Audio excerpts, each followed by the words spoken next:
saya Portugal itu logo bolanya itu memang perang salib, dan kita dengan sadar bahkan dengan bangga memakai kostum tersebut. Saya nggak tahu, saya dengar juga dari beberapa teman, saya nggak mengikuti bola, jadi ada beberapa logo tim yang ikut Piala Dunia memang juga seperti itu, dan apabila kita memakai logo tersebut lalu bangga dengan apa yang mereka gunakan, maka kita juga bagian dari mereka, dan itu adalah pengintadan yang terselubung. Artinya syirik khafi, walaupun bukan syirik jali.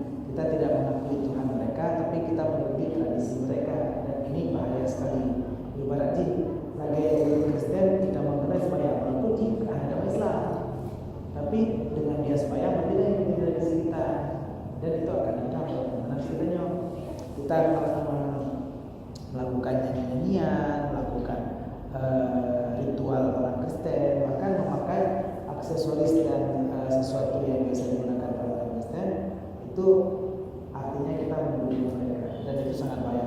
Jadi itu saja sih, apalagi cerita murtad keluar dari agama Islam itu jauh berat pahala, jauh berat dosanya daripada orang yang memang kafir dari lahir.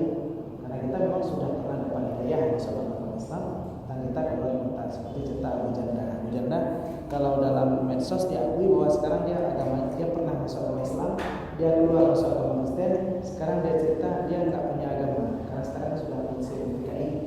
Jadi dia sebut bukan PKI sama dia bilang aku tidak punya agama aku adalah Tuhan. Dia menyembah Tuhan, tapi Tuhan dia pun nggak tahu siapa, pokoknya dia sembah Tuhan. Dia nggak tahu bukan Tuhan Yesus, bukan Tuhan Allah, bukan Tuhan apa, pokoknya dia sembah Tuhan. Jadi tapi tidak ada agama, saya tidak berada di agama apapun. Jadi agamanya Tuhan entah apa yang disembah, itu sudah ada aliran, bukan aliran baru, itu Abu Janda yang berkata. Abu Janda Al-Qurani kalau di Facebook ada, dan memang tahu, dan sekarang dia sudah berafiliasi juga dengan beberapa tim NU, dan ini memang bahaya sekali bagi kita. Makanya nanti mungkin kalau sempat ikuti di beberapa, mungkin minggu ini bisa ikut di pengajian di Al-Azhar Busung, bisa dengar langsung, dan mungkin nanti di sini juga ada yang terbuat. Maaf saya mungkin nggak bisa dampingi dari dulu karena saya tidak pernah tausiah ke Banda Aceh, mungkin saya berangkat ke Banda Aceh. Jadi kita pelajari bagaimana misi mereka, kesyaratannya yang kaitan mau. Bagaimana kita jangan sampai terpengaruh lagi. Karena Ustadz Saifuddin Muhammad itu dia ustadz ya. Dia keluarkan buku dia itu kalau kita baca, mungkin saya punya baca, saya ada ngerti agama sedikit, saya baca pun masuk Kristen saya. Karena dia jelaskan ayat Quran itu, karena dia kan orang Islam sebelumnya. Dia jelaskan ayat Quran, lalu dia jelaskan seakan-akan ini bohong. Jadi dia jelaskan ayat ini bohong karena ini ayat ini bohong.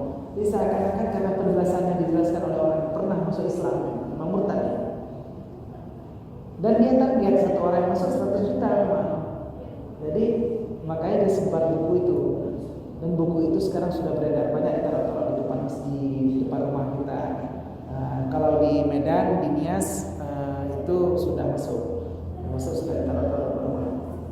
Jadi kita buka video rumah itu karena kita baca buku itu, insya Allah sebentar masuk Kristen. Jadi dijelaskan tentang bahwa kita harus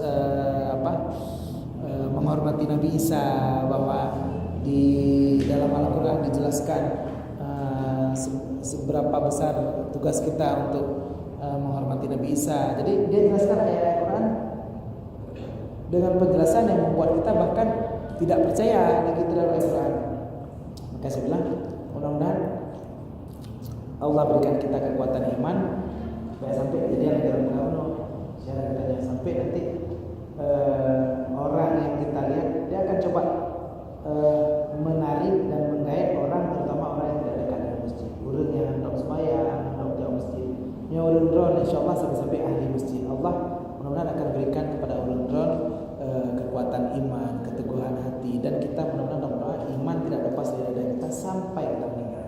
Karena Allah amin kepada dari mandul muslim insyaallah. Mudah tidak terpengaruh karena memang di tengah kita nyohan ampeng lagi kita bapeng satu kita entah bagaimana. Jadi kadang-kadang kita nggak bisa berhenti, memang nggak bisa berhenti. Kita akan kepengen lagi. Mau 100 juta, nggak mau 200, 300 nggak mau, 400, 500, ajak aja 5 orang. Lagi zaman pekat ajak 5 orang gratis satu ya umrah, banyak 500 juta 5 orang. 500 juta itu setengah miliar. 10 orang 1 miliar kita dapat. Dengan modal cuma ngomong. Banyak teman capek. Langsung. Jadi luar biasa godaan yang diberikan kaum misionaris di luar sana. Mudah-mudahan kita bisa bersabar dan agar kita tidak terjerumus dalam jalur kemurtadan hingga jalan terbunuh. Insyaallah kita ini hampir waktu Isya. Ke depan kita akan cerita, kita masuk ke bab 15 Al-Babul Khamis wa Asyara fi dzikri khurujir ruhi minal badan. Bab ke-15 pada menyebutkan cerita keluarnya roh daripada badan. Dan ini cerita yang paling enak. Jadi insyaallah ikuti di malam Sabtu depan. Kita akan cerita bagaimana roh itu keluar dari badan. Dan ini asyik ceritanya. Mungkin cerita ini akan sekitar 1 lembar 2 lembar. Saya akan cerita dulu, dan tidak akan saya sambung dengan cerita lain. Karena ceritanya nyambung terus.